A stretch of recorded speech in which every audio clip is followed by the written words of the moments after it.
अस्सलाम वालेकुम नाजरीन, आज हम बात करेंगे कौम लूत अलैहिस्सलाम और आज का मुसलमान। सबसे ज़्यादा बेहया कौम लूत अलैहिस्सलाम की कौम थी। ये औरतों को छोड़कर मर्दों में दिलचस्पी रखते थे।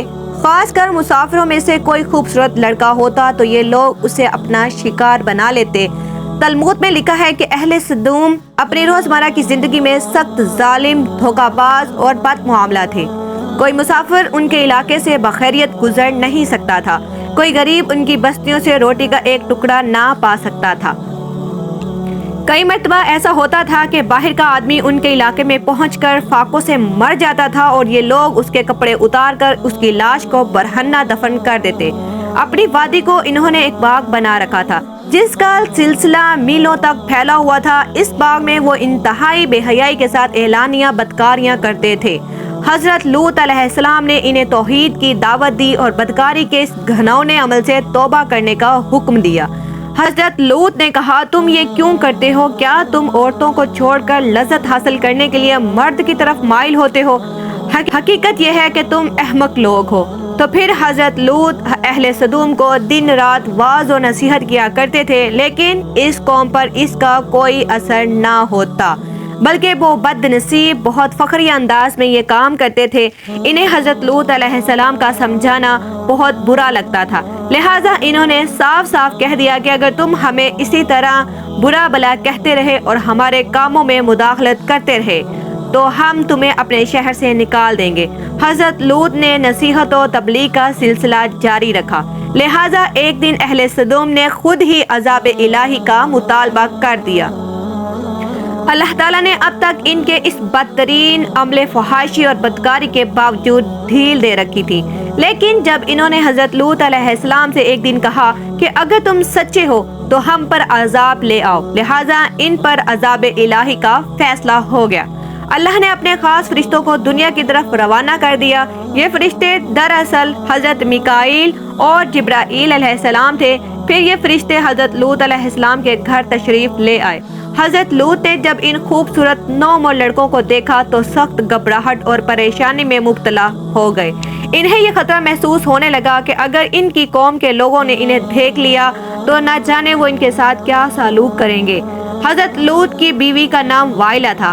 वो आप पर ईमान नहीं लाई थी और वो दरअसल मुनाफिका थी। वो काफिरों के साथ थी, लिहाजा इसने जाकर अहले सदूम को ये खबर दे दी कि लूत के घर दो नौजवान लड़के मेहमान ठहरे हुए हैं। यह सुनकर बस्ती वाले दौड़ते हुए हजरत लूत के घर पहुंचे। हजरत लूत ने कहा कि ये जो मेरी कौम की लड़कियां हैं ये तुम्हारे लिए जायज और पाक हैं। अल्लाह से डरो, मुझे मेरे मेहमानों के सामने रुसवा ना करो। क्या तुम में से कोई भी शाइस्ता आदमी नहीं? हजरत लूत अलैहिस्सलाम की बात सुनकर वो लोग बोले, तुम बखूबी वाकिफ हो कि हमें तुम्हारी बेटियों से कोई हाजित नहीं और जो असल चाहत है इससे तुम बखूबी वाकिफ हो। कौम लूत के इस शर्मसार जवाब से अंदाजा लगाया जा सकता है कि वो पहले पद में किस हद तक मुब्तला हो चुके थे।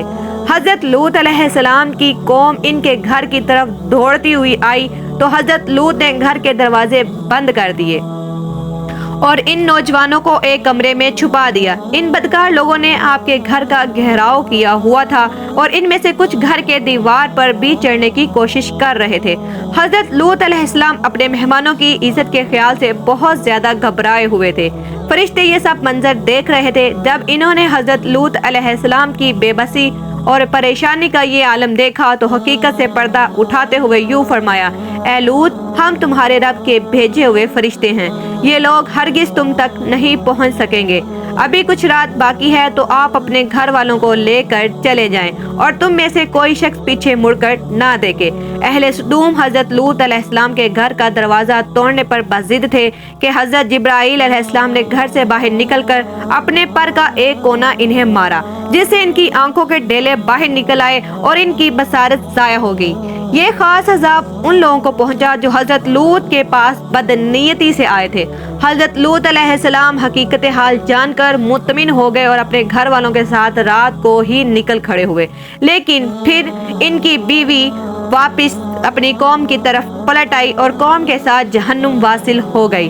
صبح کا آغاز ہوا تو اللہ کے حکم سے حضرت جبرائیل نے بستی کو اوپر سے اکھاڑ دیا اور پھر اپنے بازوؤں پر رکھ کر آسمان پر چڑھ گئے، یہاں تک کہ آسمان والوں نے بستی کے کتے کے بھونکنے اور مرغوں کے بولنے کی آوازیں سنی۔ پھر اس بستی کو زمین پر دے مارا، جس کے بعد ان پر پتھروں کی بارش ہوئی۔ ہر پتھر پر مرنے والے کا نام لکھا ہوا تھا۔ جب یہ پتھر ان کو لگتے تو ان کے سر پاش پاش ہو جاتے۔ صبح سویرے شروع ہونے والا یہ عذاب اشراق تک پوری بستی کو نیست و نابود کر چکا تھا۔ قوم لوط کی ان خوبصورت بستیوں کو اللہ نے ایک انتہائی بدبودار اور سیاہ جھیل میں تبدیل کر دیا، جس کے پانی سے رہتی دنیا تک کوئی فائدہ نہیں اٹھا سکتا۔ سمندر کے اس حصے میں کوئی جاندار مچھلی، مینڈک وغیرہ زندہ نہیں رہ سکتے، اس لیے اسے ڈیڈ سی یعنی بحر مردار کہا جاتا ہے، جو اسرائیل اور اردن کے درمیان واقع ہے۔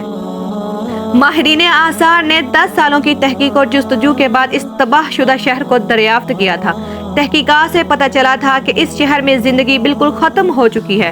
شہر کے راستے اور کھنڈرات کو دیکھ کر ایکولوجسٹ نے یہ اندازہ لگایا کہ جب یہ شہر تباہ ہوا تو اس وقت لوگ روزمرہ کے معاملات اور کاموں میں مشغول تھے اور یہاں زندگی اچانک ختم ہو گئی تھی۔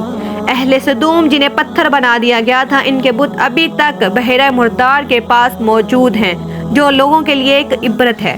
آج یورپی ممالک میں انسانی آزادی کے نام پر اس بدکاری کی اجازت دی جاتی ہے اور اس فحش عمل کو باعث فخر سمجھا جاتا ہے۔